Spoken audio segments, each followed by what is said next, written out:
ଜୟ ଜଗନ୍ନାଥ। ଆଜି ଆସନ୍ତୁ ଆମେ ଏକ ରିଲାକ୍ସେସନ ଆସନ ମତ୍ସ୍ୟ କ୍ରୀଡ଼ାସନ କିପରି କରାଯାଇଥାଏ ତାହା ଜାଣିବା ଏବଂ ଏହାକୁ କାହିଁକି କରାଯାଇଥାଏ ଏବଂ ଏହା କରିବା ଦ୍ୱାରା ଆମକୁ କ'ଣ ବେନିଫିଟ୍ସ ମିଳିଥାଏ ଜାଣିନେବା।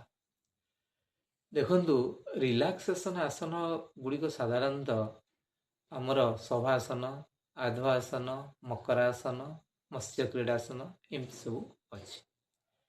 ଯେଉଁଗୁଡ଼ିକ ସାଧାରଣତଃ ଆମେ ଯେମିତି ଯୋଗାଭ୍ୟାସ ଡେଲି କରୁଛେ, ମଝିରେ ମଝିରେ ଆମକୁ ଟିକେ ବଡ଼ିକୁ ରେଷ୍ଟ ଦରକାର।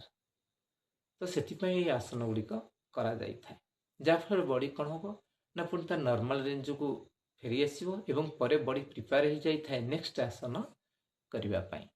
ତେଣୁ ଆମେ ଯଦି ଗୋଟିଏ ଦୁଇଟି ଆସନ କଲେ ତାହେଲେ ମଝିରେ ମଝିରେ এই ରିଲାକ୍ସେସନ ଆସନ ମଧ୍ୟ ଆମେ କରିବା ଉଚିତ।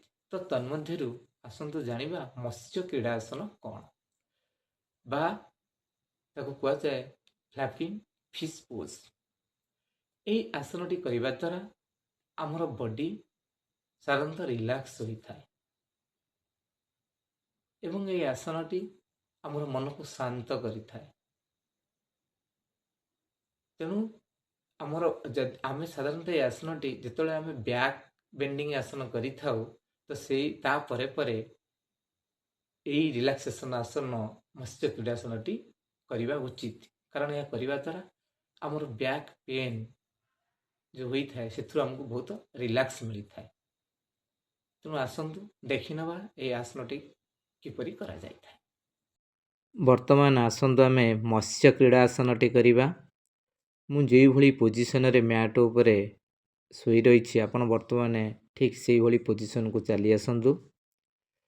ଆପଣଙ୍କର ଗୋଟିଏ ଗୋଡ଼ର ଆଣ୍ଠୁ ପାଖରୁ ଭାଙ୍ଗି ନିଅନ୍ତୁ ଏବଂ ଅନ୍ୟ ଗୋଡ଼ଟିକୁ ଷ୍ଟ୍ରେଟ୍ ବା ସିଧା କରି ରଖନ୍ତୁ ଏବଂ ଆପଣଙ୍କର ଯେଉଁ ପଟ ବା ଶରୀରର ଯେଉଁ ସାଇଡ଼ର ଆଣ୍ଠୁ ପାଖରୁ ଗୋଡ଼ଟିକୁ ଭାଙ୍ଗିଥିଲେ ସେହି ପଟର ହାତର କହୁଣୀଟିକୁ ତା ସହିତ ଟଚ୍ କରିବାକୁ ଚେଷ୍ଟା କରନ୍ତୁ।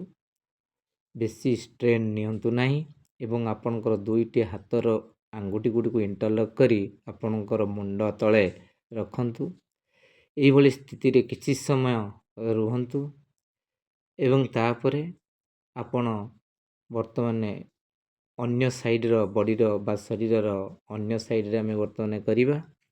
ତ ଠିକ୍ ସେଇଭଳି ଅନ୍ୟ ଗୋଡ଼ର ଆଣ୍ଠୁ ପାଖରୁ ଭାଙ୍ଗି ନିଅନ୍ତୁ ଏବଂ ଆପଣଙ୍କର ସେହି ପଟର ହାତକୁ ମଧ୍ୟ ଭାଙ୍ଗନ୍ତୁ ଏବଂ ଯେଉଁଭଳି ପୂର୍ବଥର କରିଥିଲେ ଠିକ୍ ସେଇଭଳି ଭାବରେ ଆପଣଙ୍କର ଆଣ୍ଠୁ ଏବଂ ହାତର କହୁଣୀକୁ ଲଗାଇକି ରଖିବା ପାଇଁ ଚେଷ୍ଟା କରନ୍ତୁ ଏବଂ ଅନ୍ୟ ଗୋଡ଼ଟିକୁ ସିଧା ରଖନ୍ତୁ ଏବଂ ବର୍ତ୍ତମାନ ଆପଣ ରିଲାକ୍ସ ଫିଲ୍ କରନ୍ତୁ। କାରଣ ପୂର୍ବରୁ ଯେଉଁ ଆସନ କରିଥିଲେ ସେଥିରେ ଆପଣ ଯାହା ବା ଯେଭଳି ଆପଣ ଟାୟାର୍ଡ଼ ଅନୁଭବ କରିଥିଲେ ବା କ୍ଳାନ୍ତ ଅନୁଭବ କରିଥିଲେ, ବର୍ତ୍ତମାନ ଏହି ଆସନ କରିବା ଦ୍ୱାରା ଆପଣଙ୍କର ହୋଲ୍ ବଡ଼ିକୁ ରିଲାକ୍ସ କରି ନିଅନ୍ତୁ ଏବଂ ଧୀରେ ଧୀରେ ଆପଣ ବର୍ତ୍ତମାନ ମ୍ୟାଟ୍ ଉପରକୁ ନିଜର ପୂର୍ବ ଅବସ୍ଥାକୁ ଫେରି ଆସନ୍ତୁ।